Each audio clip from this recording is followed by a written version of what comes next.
Rasulullah SAW menunjukkan sifat sabar dan menahan amarahannya dan emosi. Dan Rasul tidak pernah, wa kana la yantasiru li nafsihi sallallahu alaihi wasallam, tidak pernah menguntungkan diri atau memenangkan diri dalam kasus pribadinya. Tidak pernah.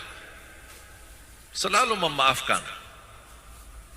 Tapi kalau dalam hal agama yang dihina, Rasulullah yang dihina sendiri, atau dihina Islam, dihina Quran, Rasulullah marah. Kalau terkait urusan Allah, Rasul marah. Wa kana la yaghdabu illa fi haddin min hududillah. Rasulullah SAW tidak pernah marah kecuali dengan aturan atau hal-hal yang terkait dengan hak Allah Subhanahu wa taala. Tapi kalau urusan pribadi, tidak pernah marah. Diusir dari Makkah, 40 tahun hidup di kota Makkah, tempat kelahiran beliau sallallahu alaihi wasallam. 13 tahun berdakwah, berarti 53 tahun dia berada di Makkah. Ujung-ujungnya diusir, bahkan diancam mau dibunuh. Makanya Allah perintahkan hijrah. Dia berhijrah sampai sudah keluar dari kota Makkah di perbatasan, dan dia mempandangi kota Makkah sambil menangis. Walaula anna qaumaki akhrajuni minki lama kharajt. Kalau bukan kaum Makkah mengusir aku, saya tidak pernah mau keluar dari kota Makkah, tempat kelahiran Nabi Muhammad sallallahu alaihi wasallam. Tapi diusir. Kapan bisa lagi ke kampung halamannya? Kapan bisa lagi ke tempat kelahirannya, kota kecintaannya? 8 tahun di Madinah, belum bisa dia kembali ke Makkah. 8 tahun belum bisa memadamkan rasa rindu kepada Makkah. Pernah enggak Bapak Ibu merasakan itu? Belum. Karena belum pernah diusir dari kampung kita. Tak pernah dihina di kampung kita sendiri.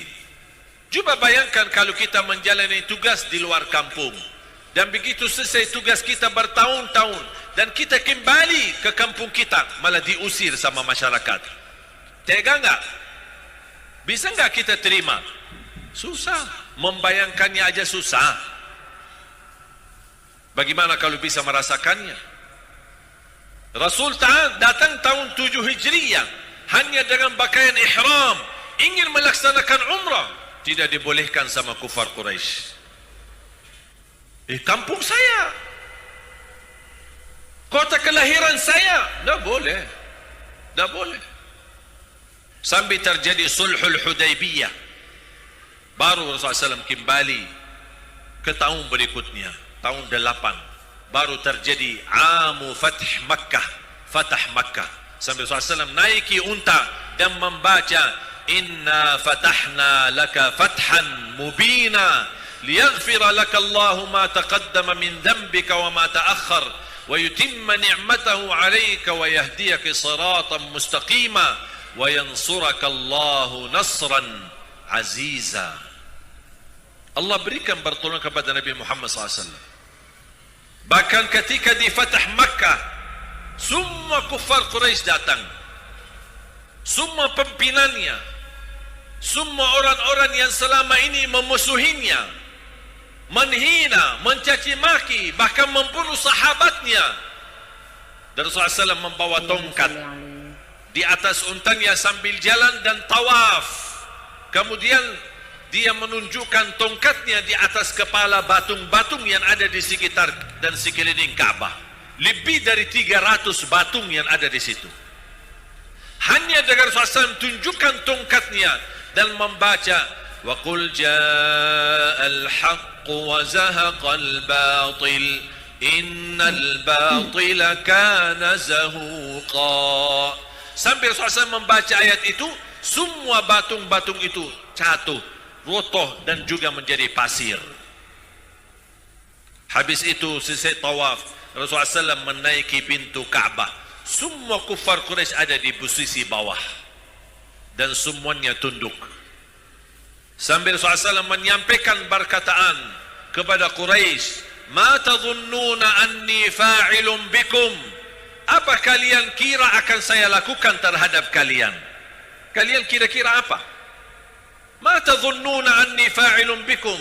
Mereka menjawab, akhun karim wa ibnu akhin karim. Kami kenal adalahmu dari saudara yang mulia dan anak saudara yang mulia. Subhanallah, sekarang kau dibilang mulia, kemarin dihina dan dicaci maki. Kebalik. Kenapa kau kebalik? Karena yang berkuasa sekarang Rasulullah sallallahu alaihi wasallam. Allahumma salli alaihi. Bahasa mereka lembut, bukan kasar lagi. Akhun karim wa ibnu akhin karim, dari saudara kami yang mulia dan juga dari keturunan yang mulia. Apa jawab Rasulullah SAW? Idhabu fa antumut tulaqa. Pergilah kalian dibebaskan dan hari ini tidak ada balas dendam. Sallallahu alaihi wasallam. Allahumma salli alaihi. Mohon maaf Bapak Ibu, yang kita hadapi di Indonesia bukan krisis pemerintah, bukan krisis politik, bukan krisis ekonomi, tapi yang kita hadapi krisis akhlak. Kalau kita bisa bangkitkan akhlak yang benar, akhlak Nabi Muhammad sallallahu alaihi wasallam, dan kita menjadi contoh yang baik, insya-Allah Islam bakal makmur dan Allah berkahi negeri kita ini Indonesia. Sekarang mohon maaf, sampai jangankan masyarakat biasa, sampai sekarang para dai, para asatis sudah bisa keluar dari mulutnya kata-kata jorok. Kata-kata yang saya mohon maaf, saya tidak berani sebutkannya. Tak layak. Harus kita sebagai da'i, sebagai ustaz, sebagai kiai, kita harus mencontohkan Nabi Muhammad sallallahu alaihi wasallam. Allahumma salli alaihi. Sakit hati sama orang, kita marah sama orang, tidak boleh kita menyampaikan selain berkata-kata. Saya milih sabar dan saya milih meniru akhlak Nabi Muhammad SAW. Kalau ada balasan dari umat, tak apa-apa. Ini umat berhak untuk marah dan protes, itu haknya umat. Tapi saya pribadi, saya mampu menahan tidak protes, saya mampu menahan tidak marah, saya mampu menahan dan menjaga mulut saya tidak keluar kecuali yang baik. Kenapa saya lakukan itu? Karena saya ingin meniru Nabi Muhammad sallallahu alaihi wasallam. Allahumma salli alaihi. Kita harus, Nabi Muhammad kan imam kita, Nabi Muhammad idola kita, Nabi Muhammad figur kita, Nabi Muhammad contoh yang terbaik, bahkan yang tersempurna. Tak ada yang lebih baik dari Nabi Muhammad SAW yang kita contohkan. Sekarang coba anak-anak kita, apa idola anak-anak kita? Pemain bola. Minta belikan baju yang namanya Ronaldo, Messi. Itu karena idola mereka. Padahal ada pemain bola yang hebat Muslim, tapi sayang sekali anak kita lebih cenderung kepada hebatnya orang main bola yang non-Muslim. Banyak di Liga Inggris, Spanyol, Jerman, banyak pemain bola yang hebat tapi dan agama Islam. Kenapa kita tidak menunjukkan kepada anak kita, inilah penggantinya daripada kamu ke sana mencintai orang yang non-Muslim, ini penggantinya. Hebat main bola, bagus, dia bisa berdoa, bisa menunjukkan akhlak yang baik, menjaga salatnya. Bahkan sampai ada pemain bola, walaupun dia lagi main bola, menjalani tugasnya, tapi dia bisa menjaga dan puasa. Ini harus kita tiru, contoh. Sekarang lebih parah lagi, pemuda-pemuda. Dulu kita khawatir anak-anak kita, sekarang pemuda-pemudi kita, idolanya apa? Artis Korea.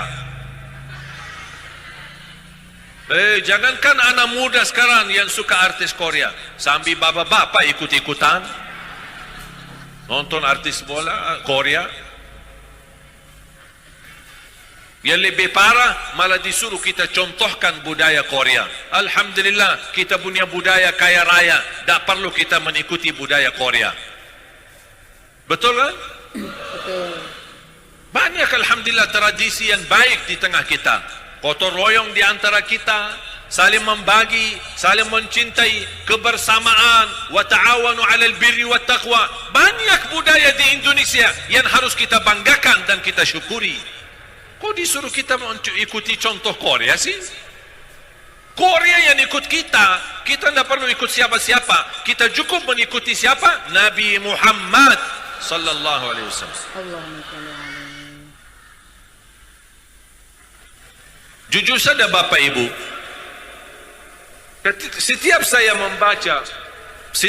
membaca spanduk di jalanan, ada tulisan memperingati Maulid Nabi Muhammad sallallahu alaihi wasallam. Kalau saya boleh bicara jujur, saya tidak pernah merasakan memperingati Nabi Muhammad SAW. Kenapa? Karena bagi saya tidak perlu memperingati Nabi Muhammad SAW. Karena setiap waktu, setiap saat Nabi Muhammad ada di hati saya. Setiap waktu dan setiap saat Nabi Muhammad ada di mata saya. Setiap waktu dan setiap saat Nabi Muhammad ada dalam sikap dan akhlak saya sehari-hari. Itu yang perlu kita terapkan. Ramai-ramai kita berlomba-lomba, jauh-jauh datang menghadiri maulid. Pas baru selesai acara maulid, bohong sama orang di luar. Mana yang kita pelajari?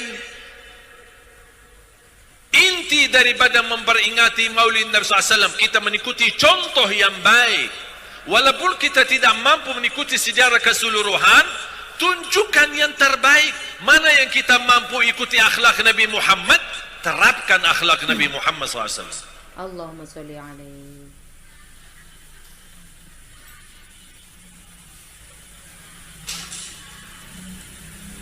Rasulullah sallallahu alaihi wasallam bersabda di hadis yang sahih, khairukum khairukum li ahli wa ana khairukum li ahli. Laki-laki yang termulia akhlaknya adalah yang termulia akhlaknya sama istrinya dan keluarganya. Sambil Rasulullah SAW berkata, dan akulah yang termulia akhlak terhadap istri dan keluarga. Jangan Bapak Ibu, apalagi seorang suami bertanggungjawab, kepala rumah tangga, mohon maaf, jangan akhlaknya di luar rumah lebih mulia daripada akhlaknya di dalam rumah. Itu bukan cara Nabi Muhammad SAW. Allahumma salli alaihi. Makanya kalau ingin tahu akhlak seorang, tanya istrinya. Kalau istrinya, okey, aman. Berarti benar itu. Ini baru laki-laki yang benar. Tapi kalau istrinya berkata, stres, galau, suka marah bapak, galak, ini berarti ada yang perlu dibereskan ini dulu. Rasulullah SAW yang paling lembut sama istrinya, yang paling mulia akhlaknya sama istrinya, bercanda sama istrinya, bahkan mandi bareng sama istrinya. Pak, sudah mandi bareng sama istri belum? Ya mandi bareng lah. Bu, bapak udah mandi bareng gak belum sama ibu? Belum ya? Malu ya? Ya kan sunnah Rasul, sekali-kali, seminggu sekali, sambil main air di kamar mandi berdua. Ya itu kan akhlak Nabi Muhammad sama Siti Aisyah. Sambil kata Siti Aisyah, Rasulullah meribut air bersama saya untuk tumbahkan kepada saya, kata Rasulullah. Romantis Nabi Muhammad SAW. Beda sama orang datang, Masya Allah, senyum di luar rumah, tapi seram di dalam rumah. Tak pernah mau senyum. Ayo bu, siapin kamar mandi, handuknya taruh di dalam, saya mau mandi. Jangan lama-lama. Maaf istrinya kagak. Ada seorang ibu curhat sama saya. Suami saya suka marah. Apa saja, sedikit-sedikit marah, sedikit-sedikit marah. Pernah saya bikinin kopi, tapi nampaknya saya belum rasain, kopinya terlalu pahit. Mungkin saya lupa taruh gula atau gulanya yang saya taruh sedikit. Bas suami saya minum langsung marah. Bukan kamu. Kopi aja nggak bisa urus. Sudah kita bertahun-tahun nikah. Masa kopi kamu nggak bisa bikin? Udahlah, saya mau nikah lagi. Gara-gara kopi mau nikah lagi.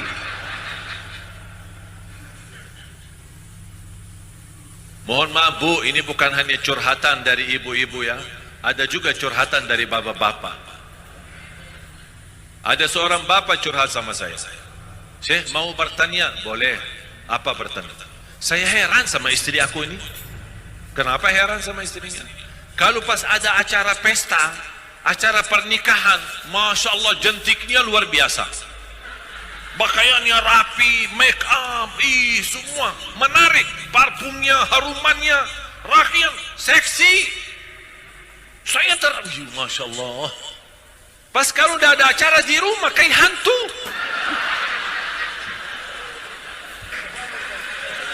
Dah pernah rapi.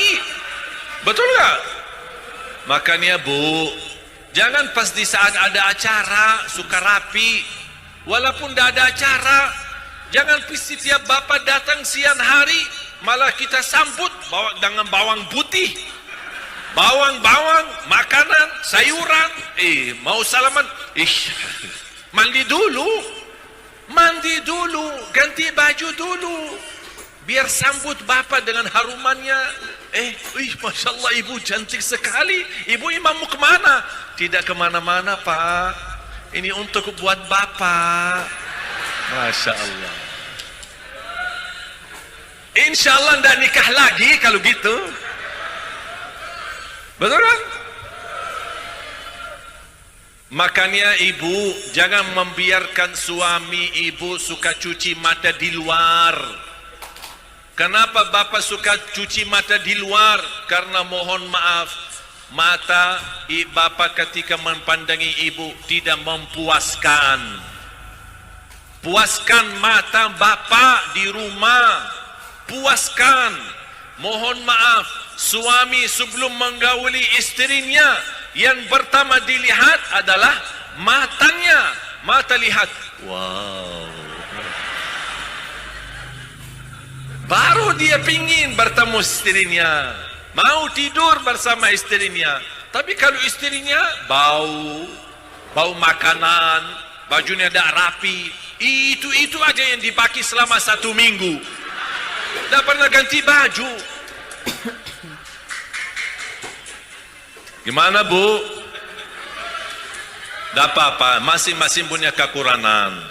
Suami punya kekurangan, istri juga punya. Ayo mari kita sama-sama perbaiki. Alhamdulillah, saya bersyukur. Setiap saya pulang ke rumah, istri saya mengharuskan tolong kabarin kalau datang. Sebelum datang tolong kabarin. Dia tidak suka saya mendadak datang. Buat apa? Dia berkata, supaya saya siapkan diri.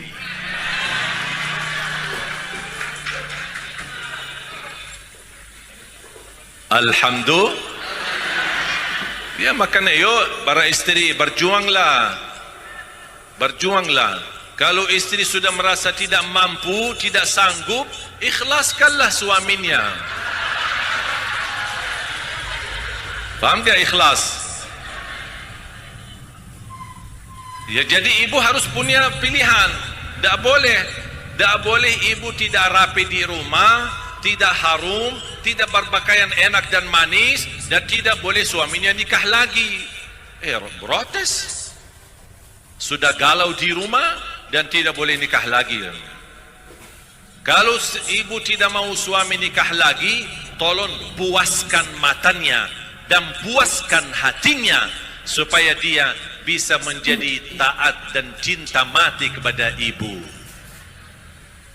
Pas ibu, walaupun bapak lagi sibuk di luar, pas ibu telepon, pasti bapak menyambut. Ya sayang, ada apa? Beda sama kalau bapak pas pagi-pagi bangun dimarahin sama istrinya. Bapak, udah di jam segini masih tidur. Pas begitu keluar, ditelepon sama istri. Jangan lupa belanja Pak, banyak kekurangan di rumah Pak. Langsung dimatiin. Kok dimatiin? Mati baterainya. Akhlak yang mulia kunci kebahagiaan dalam rumah tangga.